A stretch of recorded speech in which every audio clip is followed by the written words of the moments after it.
empresa de médio porte, chega o fiscal e minha empresa não está conforme, não está com todas as advertências necessárias.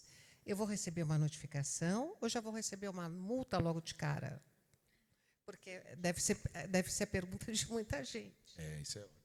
É ótimo porque, inclusive, por conta de toda essa polêmica em relação a que foi adiada por um ano, né, a publicação dessa norma e agora tentaram novamente e tudo mais, a questão que se colocou é de uma dupla visita. Isso, inclusive, minha mãe está aqui e ela sabe que meu pai, que era um auditor fiscal, fazia muito nos idos de 1990, que é dar uma oportunidade ao empresário de, durante 90 dias, se adequar àquelas conformidades, àqueles achados desta fiscalização. Então, não haverá essa multa imediata. E para aqueles que complementarem com o assessoramento jurídico, com esse assessoramento das consultorias de saúde e segurança, ainda esse prazo é um prazo que pode, inclusive, ser revisto, né? Aquele que chegar realmente e for imposto, doutora Simone, logo de cara, sem nenhuma oportunidade, uma multa, merece de imediato um recurso alertando para essa possibilidade do mínimo de contraditório, do mínimo de ampla defesa, para que seja possível a demonstração disso, né? O critério da dupla visita já está instituído há mais de 20 anos dentro da fiscalização administrativa.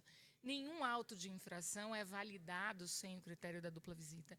Então, um empresário visitado por um fiscal do trabalho, que eu até acredito que, nesse caso, a gente não vai enfrentar fiscalização nos primeiros meses, mesmo porque os próprios fiscais ainda não sabem o que procurar.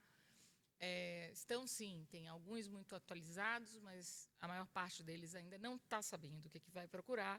Então, acredito que a gente tem aí um respiro de uns 3 meses antes deles deflagrarem o início. Mas um médio, pequeno empresário procurado por um fiscal, né, nesse aspecto da NR1, ele tem, sim, a prerrogativa de exigir do fiscal uma segunda visita.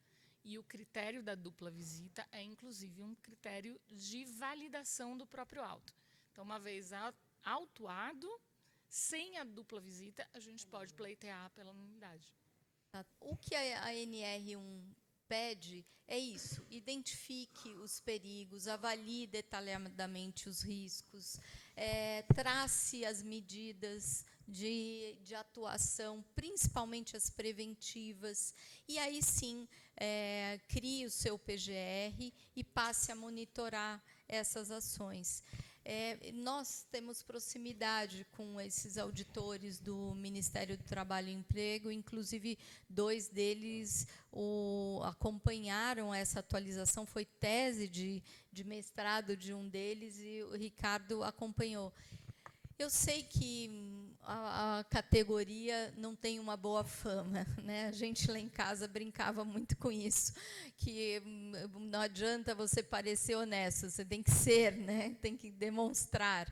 E a gente sabe que existe isso, mas existem muitas pessoas bem intencionadas e a preocupação de doutora Sirlene, por exemplo, que é uma procuradora do trabalho muito séria, dedicada, doutor Patrick, e esses 2 auditores, é com a saúde do trabalhador. É realmente com...